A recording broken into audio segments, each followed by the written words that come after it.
지금 같은 시기에도 부동산 공부하는 게 맞을까요? 요즘 같은 시기는 정말 가장 부담인 부분이 대출 이자잖아요. 네. 금리 계속 올라가고 있고 대출 이자가 너무 부담이 되니까 네. 부동산뿐만 아니라 자산 시장이 되게 침체가 많이 됐잖아요. 네. 근데 저는 어떻게 생각하냐면 지금 같은 시기에는 공부를 해 두어야지 우리가 나중에 정말 기회를 잡을 수 있다고 생각하거든요. 그러니까 항상 중요한 게 뭐냐면 영원한 하락도 없고 영원한 상승도 없잖아요. 근데 우리가 그 이전에 계속 살펴보면 부동산이 침체가 됐던 시기가 또 있었잖아요. 근데 다시 또 살아났잖아요. 이게 항상 이게 반복이 되잖아요. 근데 지금은 이렇게 지금 침체가 되어 있지만 이게 어떤 요인 때문에 지금 부동산이 하락하는지가 가장 중요해요. 근데 저희가 항상 많이 배웠잖아요. 부동산을 이제 뭐 미분양이라던가 입주 물량이라던가 청약 경쟁률, 거래량 이런 지표를 보면서 분석을 하잖아요. 근데 지금은 이게 하락을 하는 게 전국이 다 하락을 하는데 이게 그런 요인, 내부적인 요인에 의해서 하락하는 게 아니라 금리 인상이라는 요인이 워낙 크잖아요. 어떻게 보면 원자 폭탄급으로 강하게 이렇게 갑자기 아무도 예상 못했을 만큼 강하게 이렇게 오다 보니까 심리가 다운이 되면서 거래량이 줄어들고 그런 시장이에요. 근데 저는 이것도 오래 갈 거라고 생각하진 않거든요. 이 원인이 없어지면 당연히 다시 살아나거든요. 그러면 그때는 부동산은 내부적인 원래 가야 되는 그 요인에 의해서 움직이게 되겠죠. 근데 지금 이제 계속 기조를 보면 금리를 계속 올릴 것 같진 않아요. 그러니까 그렇게 되면 경기가 너무 침체가 되니까 그렇게 할 것 같진 않은데 정확하게 그럼 언제 금리를 다시 내릴 것인가 그건 저희가 알 수는 없잖아요. 근데 계속적으로 경제 뉴스 같은 거 보시면서 미국 연준에서 어떤 방향으로 갈 것인지를 우리가 계속 보면 조금 예상을 할 수 있을 것 같아요. 그래서 그런 것에 계속 관심을 가지고 가만히 있을 것인가 그건 아니에요. 우리는 계속 준비를 해야 되니까 공부를 해야 되죠. 근데 지금은 정말 전국에 있는 많은 곳들이 조정받거나 하락하고 있잖아요. 그러면 그런 지역들 하나씩 제대로 한번 뽀개보는 거예요. 저는 그 지역을 하나씩 제대로 분석하는 걸 뽀갠다고 얘기하는데 그냥 그 지역 하나 정해서 예를 든다면 뭐 대구라던가 세종시나 인천이나 지금 많이 가격 빠지는 곳들 있잖아요. 그럼 하나 잡아가지고 왜 그 지역에 지금 뭐 10년간의 매매 지수 그래프 보면서 흐름이 어떻게 되어 갔는지 고점이었을 때 저점이었을 때 그 변곡점이 있잖아요. 그러면 그때 어떤 요인이 영향을 줘서 이 지역이 하락을 했는지 상승했는지를 복귀할 수 있어야 돼요. 복귀를 할 수 있어야 되는 이유는 그걸 알아야지 이 지역의 미래를 예상할 수가 있거든요. 그래서 이제 그 변곡점 영향을 줬던 뭐 미분양이나 입주 물량이나 거래량, 청약 경쟁률 이런 것들 계속 좀 살펴보시고 또 입지가 되게 중요해요. 그러니까 입지라는 건 뭐 상권이라던가 뭐 교통, 일자리, 뭐 학군, 학원가 이런 요인이잖아요. 근데 이게 도시마다 똑같이 영향을 주는 게 아니라 달라요. 이 도시의 특수성에 따라서 조금씩 다르게 영향을 준단 말이에요. 예를 들면 뭐 지방 같은 경우는 일자리가 크게 영향을 안 주지만 서울수도권은 일자리가 또 크게 영향을 주잖아요. 이런 요인이 조금 다르기 때문에 그 지역 하나를 잡고 계속 분석을 해보는 거예요. 그리고 그 지역을 잘 모르잖아요. 우리가 거기 안 사니까. 그럼 저는 나무위키 이런 사이트 있잖아요. 뭐 나무위키나 위키대백과 이런 거 보면서 그 지역 검색을 해봐요. 뭐 이 지역의 학군이나 이런 검색해서 어떤 특수성이 있는지 유독 이 지역 안에서 사람들이 선호하는 지역이 있는지를 좀 살펴보고 공부를 하거든요. 어느 정도 그렇게 한 다음에 임장을 가요. 그러니까 내가 아무것도 모르는 상태에서 임장을 가면 그냥 몰라요. 그냥 어디가 좋다는 거지? 왜 이런 생각이 드는데 좀 손품을 팔고 좀 정보를 캐치하고 아니면 그 지역의 카페나 마음 카페라던가 이런 데 들어가 서칭을 해보는 거예요. 그래서 좀 정보를 알고 가면 또 달리 보이는 거죠. 그래서 그런 지역도 임장 계속 가고 그 다음에는 아파트 단위 분석을 해야 돼요. 왜냐하면 이 지역까지 입지까지 나는데 이제 아파트 단위로 어디가 지금 그렇다면 더 괜찮은데 뭐 더 올랐는지 아니면 가격이 더 빠졌는지 모르잖아요. 그럼 그런 것들을 뭐 1년간 상승률을 본다던가 계속적으로 이걸 하면서 나만의 그런 투자 리스트를 만들어야 돼요. 그래서 그걸 이제 내가 후보 짝짝짝짝 만들어 놓고 걔들을 계속적으로 모니터링 하는 거예요. 뭐 얘를 뭐 한 달 단위든 일주일 단위든 이렇게 해서 어느 정도 그걸 갖춰 놨다면 나중에 정말 다시 뭐 그 지역이 반등하잖아요. 반등을 하면 그때는 이제 내가 갖고 있는 그 리스트를 가지고 다시 한번 뭐 부동산 사무실에 갈 수도 있고 이 물건에 대한 금매가 있는지 살펴볼 수도 있고 그런 과정을 통해서 투자를 할 수 있는 거죠. 그래서 그걸 한 번에 한다, 단기간에 한다, 불가능하거든요. 그러니까 지금 해야 되는 거죠. 많은 분들이 지금 이런 시장에서 이제 부동산 끝났다 생각하고 떠나는 사람이 많아요. 근데 또 그런 반면에 지금 나는 열심히 공부해야지 이런 분도 있단 말이에요. 저는 그런 분들이 너무 대단하다는 생각이 드는 거예요. 어떻게 이런 시장에서도 공부를 하려고 할까? 근데 제가 되돌아보면 제가 처음에 공부를 시작하려고 했던 시점에도 분위기 그렇게 좋진 않았어요. 그런데 이제 그때 제가 공부를 해놓으니까 기회가 오더라고요. 그래서 저는 지금 같은 시장은 공부하기 너무 좋으니까 제가 알려드린 방법대로 한 지역씩 뽀개본다. 그런 관점으로 계속 하시면 좋을 것 같아요. 그리고 그 공부를 꾸준하게 하면 된다고 했는데 그 공부하시면서 다들 요새 공부를 안 하잖아요. 부동산 공부를. 그렇게 했을 때 지치지 않고 공부할 수 있는 그런 방법이 있을까요? 맞아요. 근데 저도 우리가 뭐 비단 부동산뿐만 아니라 내가 뭐 목표를 한 게 있을 거 아니에요. 근데 그거를 해 나갈 때 처음부터 잘 되지 않잖아요. 근데 이게 언제까지 잘 된다는 보장도 없어요. 맞아요. 근데 이걸 잡고 나는 가야 되는 거예요. 그러니까 그것에 있어서 우리를 버티게 해주는 힘이 뭘까? 저는 절실함이라 생각해요.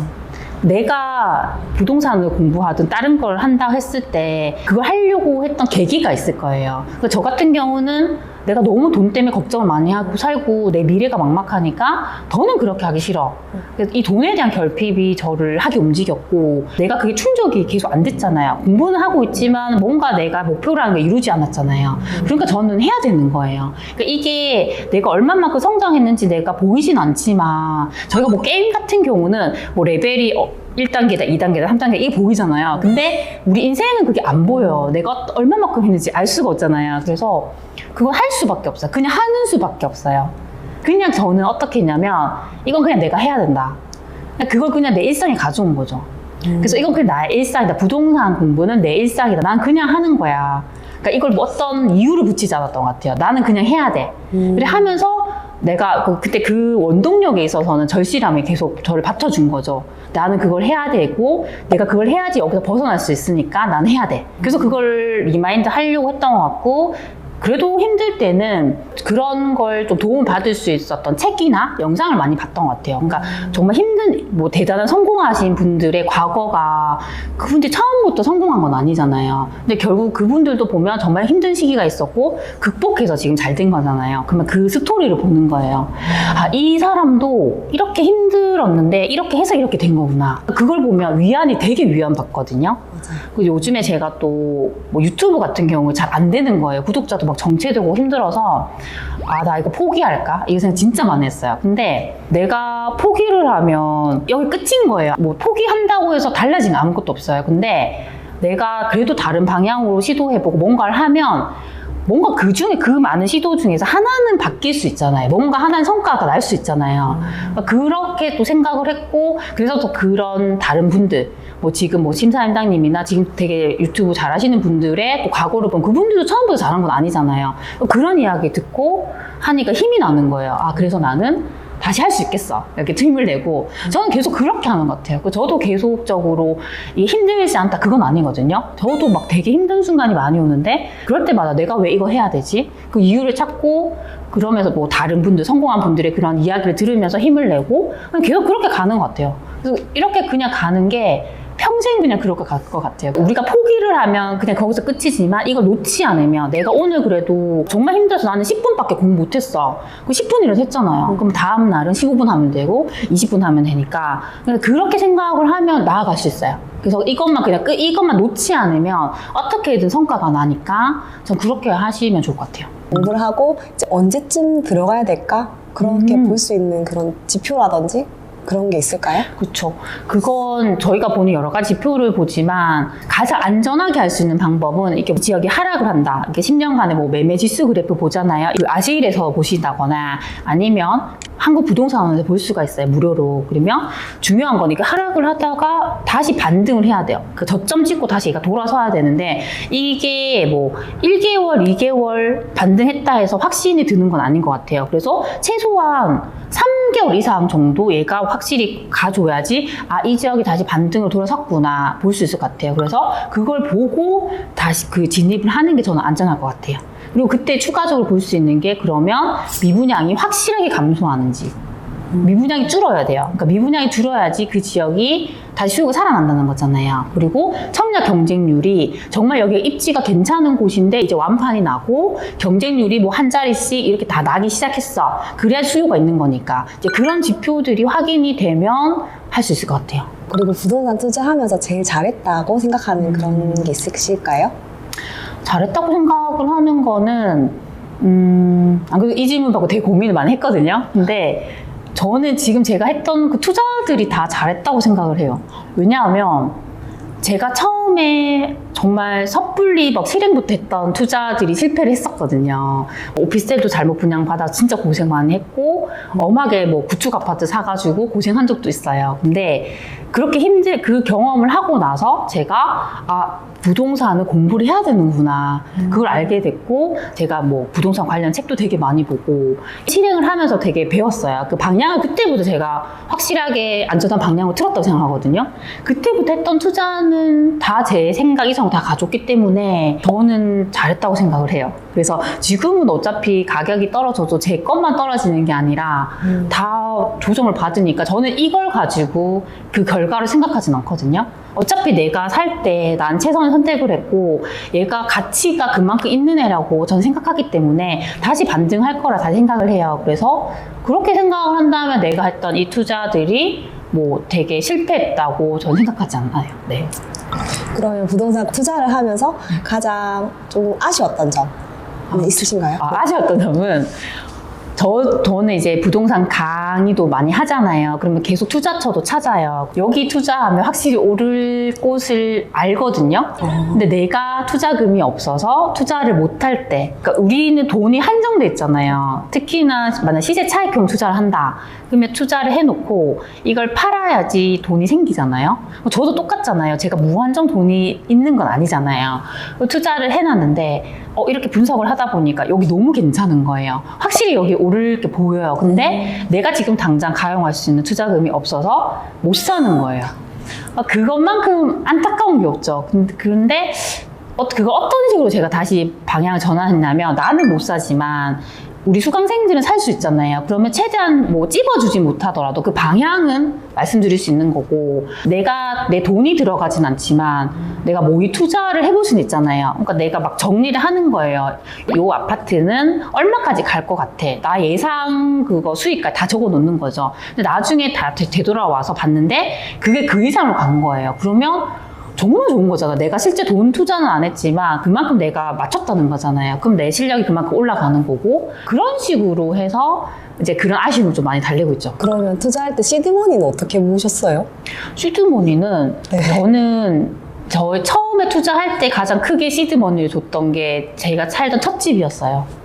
첫 집을 팔았잖아요. 그러니까 팔고 월세를 사니까 그걸로 인해서 이제 투자금이 많이 생겼죠. 그래서 그걸 가지고 정말 사고 싶었던 아파트를 살 수 있었거든요. 그렇게 했고 그 이후에는 뭐 대출을 활용하기도 했고 그 외에는 뭐 제가 이 부동산 투자만 하는 게 아니라 1인 기업가로서 계속 수익을 내고 있잖아요. 그렇게 확보되는 수익을 계속 모아가지고 그걸 재투자를 하고 이렇게 하고 있어요. 그래서 저는 가장 좀 좋은 형태가 우리가 투자만 생각을 하지만 투자와 사업의 두 가지 형태를 같이 가져가는 게 가장 좋다고 생각하거든요. 그래서 내가 이 사업을 해서 일으킨 이 수익을 가지고 부동산에 재투자를 하고 그럼 나중에 이 투자를 해서도 얻게 되는 수익이 있으면 또 내 사업에 또 투자할 수 있고 이게 선순환이 되잖아요. 그래서 저는 그 두 가지를 이렇게 같이 가져가는 형태가 좋은 것 같아요. 마지막으로 무주택자나 1주택자들에게 지금 해주고 싶은 말씀 있으실까요? 지금 무주택자, 1주택자분들은 최근에 이제 제가 기사를 봤는데 그 특례 보금자리론 대출이 나왔잖아요. 1월 30일부터 이제 신청 받는다고 하는데 그런 것들 충분히 잘 활용할 수 있을 것 같아요. 그러니까 보통 저희가 전세자금 대출 금리가 지금 7% 이상씩 막 나오고 있잖아요. 근데 요런 대출은 거의 4.5% 정도면 가능해요. 그러면 제가 이렇게 비교를 해보니까 전세 이자 내는 것보다 그냥 이 집을 사서 이 대출을 활용해서 주택담보대출 이자 내는 게 훨씬 낫더라고요. 그러면 집을 안 살 이유가 없잖아요. 1주택자 같은 경우는 갈아타기 안 할 이유가 없잖아요. 더 좋은 건 지금 다 금리 인상 때문에 다 사람들 심리가 안 좋아지면서 가격이 거의 2019년으로 회귀를 한 곳들이 너무 많아요. 가격이. 그러니까 우리가 올 상반기까지만 해도 나 벼락거지라는 얘기 많이 했잖아요. 나 그 시기를 놓쳐가지고 나 집을 못 샀어. 막 그렇게 힘들어하는 분들 많았는데 가격이 그 이전으로 돌아갔잖아요. 어떻게 보면 이게 되게 기회라고 생각을 해요. 근데 제 주변에도 무주택자인 분이 있는데 제가 이런 얘기를 해도 집을 못 사요. 왜 못 사냐면 여기서 더 떨어질 것 같은데 내가 어떻게 사라고 말을 해요. 이런 분들은, 무주택자인 분들은 가격이 떨어지면 더 떨어질까봐 못 사는 거고, 우리가 가격이 계속 올라갈 때는 더 올라갈까봐, 내가 지금 고점에 사는 것일까봐 못 사는 거예요. 그러니까 어떻게 해도 못 사요. 그래서 이게 가장 중요한 포인트가 뭐냐면, 뭐 내가 바닥에서 산다는 욕심을 버려야 돼요. 그러니까 이 아무리 투자를 잘하는 전문가도 바닥을 알 수는 없거든요.